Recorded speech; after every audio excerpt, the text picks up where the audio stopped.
Bonjour, bonjour à tous et à toutes. Aujourd'hui, nous allons parler de Thanksgiving. Alors, en cette fin d'année, les Américains croulent sous les festivités. Halloween, Thanksgiving et Black Friday annoncent en grande pompe les prochaines célébrations de Noël et du Nouvel An. Au pays de l'oncle Sam, tout le monde se prépare pour Thanksgiving. Les maisons sont décorées, les dindes attendent d'être fourrées, et les bambins se déguisent en pèlerins et en natifs pour honorer la mémoire de ces grands héros. Ça, c'est la version tout public servie sur un plateau d'abondance à chaque écolier des États-Unis pour entretenir le mythe du gentil colon blanc européen. Alors avant de commencer, que signifie Thanksgiving? Saviez-vous que pour beaucoup d'Américains, cette fête est la plus importante de l'année? Thanksgiving vient du mot thanks, qui signifie bien sûr merci. À Thanksgiving, chacun essaye d'être thankful, c'est-à-dire remerciant, reconnaissant. Reconnaissant pour ce qu'on a, une famille, des amis, un travail intéressant, la santé, ou simplement de bonnes choses à manger. Le mot Thanksgiving signifie donc littéralement « merci de donner ». En réalité, il faut plutôt entendre « merci pour ce qui m'a été donné »,« merci pour ce que j'ai reçu ». Thanksgiving fait référence à ce pourquoi on peut être reconnaissant, ce pourquoi on se réjouit, ce pourquoi on a envie de dire merci. En faisant un petit tour du côté de l'histoire, on comprendra mieux la signification profonde de ce terme. Alors maintenant, nous allons rentrer vraiment dans le vif du sujet.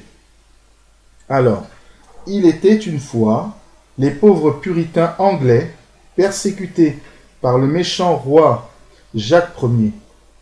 Bien décidés à fuir la tyrannie de l'Église d'Angleterre, ils embarquèrent sur le Mayflower, un navire hollandais qui devait les emporter vers les lointaines contrées du Nouveau Monde. Les pèlerins accostèrent à Cap Cod en décembre 1620 et y fondèrent la colonie de Plymouth. Les colons n'étaient ni des chasseurs téméraires, ni des pêcheurs émérites, et encore moins d'astucieux agriculteurs. Perdus dans cette immensité sauvage et offerts en pâture aux vents hivernaux, la moitié d'entre eux périt.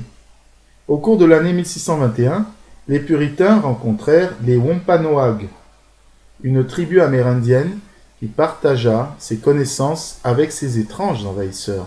Ils leur apprirent la chasse et la pêche, les sensibilisèrent aux bienfaits des plantes et leur expliquèrent comment faire pousser des cultures. Grâce aux enseignements des natifs, les pilgrims, c'est-à-dire les pèlerins, étaient fin prêts à affronter l'hiver mordant de la Nouvelle-Angleterre. Pour fêter leur première récolte, et accessoirement remercier leurs hôtes de leur avoir sauvé la vie, ils organisèrent un gigantesque festin où se disputèrent parties de chasse, ripailles et divertissements en tout genre. Pendant ces 3 jours de célébration, natifs et européens oublièrent leurs différences pour former un seul peuple, uni par le partage et la charité chrétienne. Trop beau pour être vrai? Vous n'êtes pas loin. L'histoire des États-Unis d'Amérique repose sur 2 mythes fédérateurs. Thanksgiving et la signature de la Déclaration d'indépendance par les pères fondateurs le 4 juillet 1776 à Philadelphie. Si la commémoration du 4 juillet prit instantanément racine chez le peuple, Thanksgiving mit un certain temps avant de s'imposer comme fête nationale. Ce n'est que le 26 novembre 1789 que George Washington, alors président des États-Unis, inaugura la toute première fête de Thanksgiving. Un début prometteur qui n'emballa pas les foules, jusqu'à l'arrivée de Sarah Joseph Hale.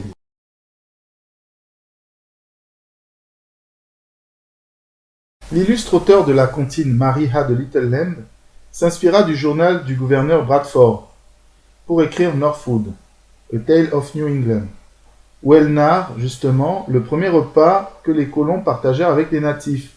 Suite à la publication de son roman, elle bâtit la campagne pour que les autorités politiques reconnaissent Thanksgiving comme fête nationale, allant même jusqu'à publier des recettes de plats devenus aujourd'hui la norme: dinde farcie, tarte à la citrouille, purée de pommes de terre, sauce de cranberry.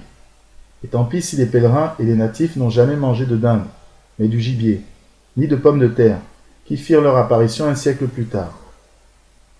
L'écrivain obtint finalement gain de cause en 1863, quand Abraham Lincoln, empêtré en pleine guerre civile, annonça que la fête nationale de Thanksgiving serait célébré chaque 4e jeudi de novembre. Symbole de partage et d'union nationale, cette commémoration est un affront perpétuel aux yeux des descendants d'Amérindiens. L'encensement irraisonné d'un odieux carnage oublié des manuels scolaires américains, le massacre de Péco.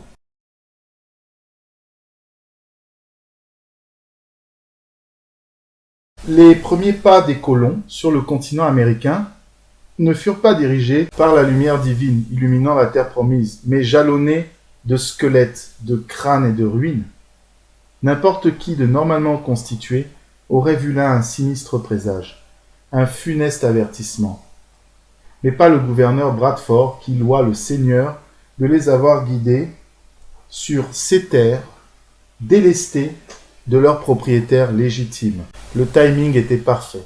Il posait le pied sur une Nouvelle-Angleterre débarrassée de la quasi-totalité de sa population amérindienne. Contrairement aux croyances populaires, les pilgrims, c'est-à-dire les pèlerins, n'étaient pas les premiers hommes blancs à côtoyer les natifs.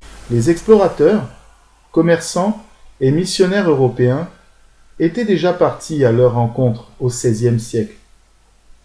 Motivés par la conquête de ce nouveau monde vierge de toute cupidité, marchands de fourrure et pêcheurs firent bientôt de cette terre de cocagne une de leurs destinations privilégiées. Les allers-retours entre le vieux continent et l'Amérique se multiplièrent. Les contacts avec les populations indigènes explosèrent et la maladie apparut.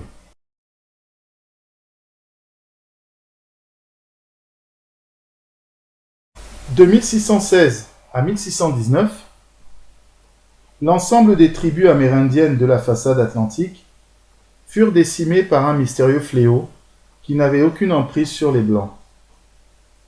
Du Massachusetts au Maine, en passant par la Nouvelle-Angleterre, les tribus Pennacook, Nozay, Abénaquis et Wampanoag perdirent 75 à 90% de leur population. À titre de comparaison, l'Europe pleura 30 à 50% de ses habitants quand sévit la peste noire au XVIe siècle. Cette peste, apportée par les Européens, dont nous ignorons encore l'origine exacte, permit aux envahisseurs d'étendre leur domination sur toute la côte Est et d'enclencher le processus d'expropriation des peuples autochtones. Malgré d'innombrables pertes, les Wampanoag demeuraient toujours plus nombreux que les pèlerins du Mayflower. Il ne leur aurait suffi que d'un assaut pour venir à bout de la colonie et détruire ces calamités génocidaires. Ils n'en firent rien. Ils les aidèrent même à survivre, une pitié que ne connaîtront pas les Anglais. À l'automne 1636, les Pécos entrèrent en guerre contre l'envahisseur anglais. L'épidémie de variole de 1633 avait emporté la moitié de la tribu. Leur rivalité avec les Narragansett, et une autre tribu aussi, et les tentatives de colonisation de leurs terres par les colons ne leur laissèrent pas le choix. Le conflit se solda par une amère défaite des Pécos et la signature du traité de Hartford en 1638 qui enterra définitivement l'existence des insurgés. Si la lutte émancipatrice des Pécos a été passée sous silence et même oubliée par beaucoup d'Américains, le massacre de Fort Mystic est resté ancré dans bien des mémoires, surtout chez les natifs. Le 26 mai 1636, la garnison du capitaine John Mason, épaulée de guerriers Niantics, Mohegans et Narragansett, attaqua le village fortifié des Pécos en bordure de la Mystic River. Ils brûlèrent le village, bloquèrent les sorties et mirent le feu aux palissades. Dévorés par les flammes, les Pécos étaient faits comme des rats. Quiconque escaladait les portes finissait fusillé. Le brasier ou les balles, ça ne vous rappelle pas Oradour-sur-Glane?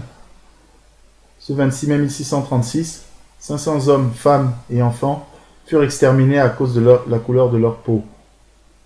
Cet événement dramatique, déclencheur d'un génocide étalé sur 3 siècles, dont les États-Unis s'obstinent encore à nier l'existence, serait le socle sur lequel repose véritablement la fête de Thanksgiving.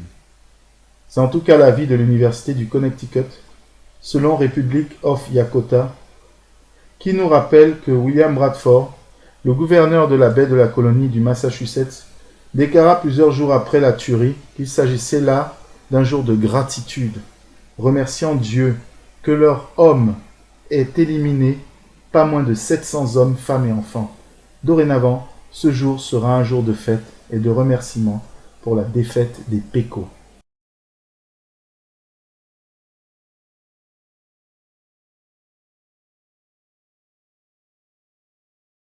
La question de l'origine véritable de Thanksgiving continue de diviser l'opinion publique.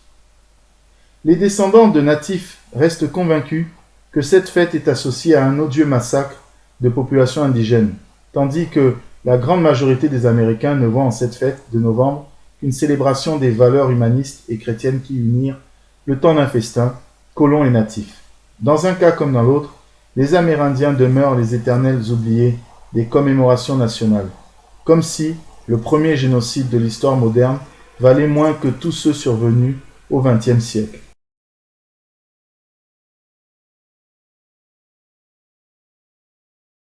Thanksgiving est une affaire sérieuse, qui relève du sacré.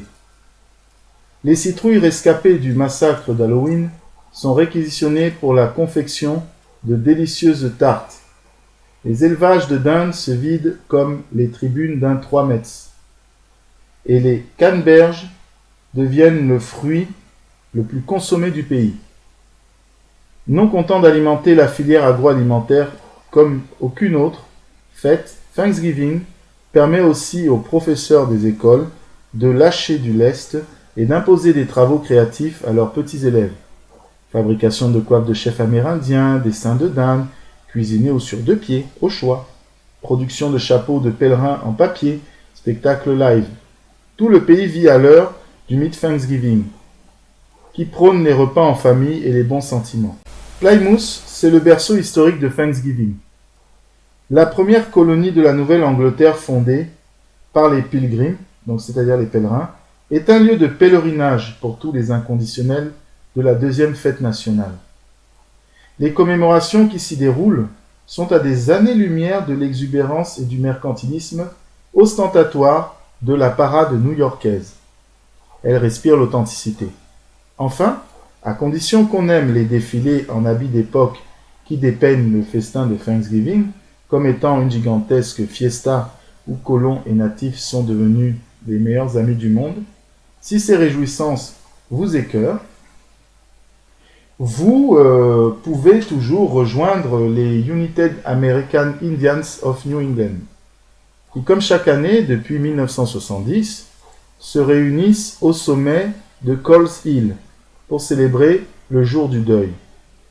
Minorité invisible par excellence, les descendants d'Amérindiens voient dans ce recueillement une manifestation pacifique contre le racisme et l'oppression qu'ils continuent de subir tous les jours.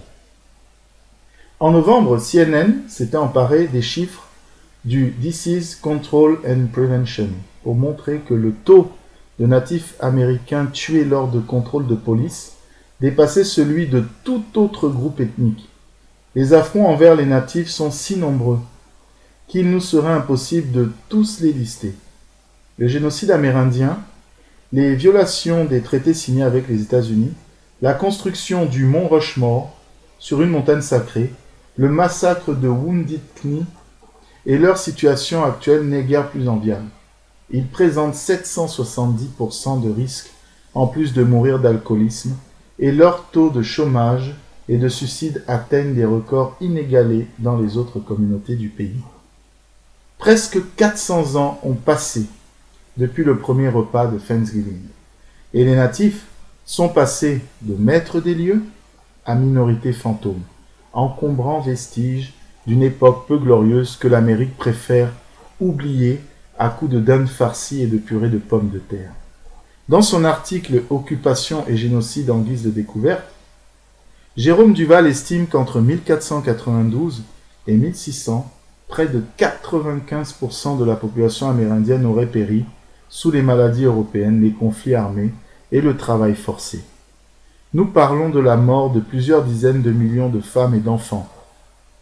Et chaque quatrième jeudi de novembre, les descendants de ce noble peuple, exterminés par la volonté suprême des chrétiens européens, sont ramenés à leur triste condition de survivants désavoués, abandonnés, humiliés par ceux-là même qui ont tué leurs ancêtres et pris possession de leurs terres.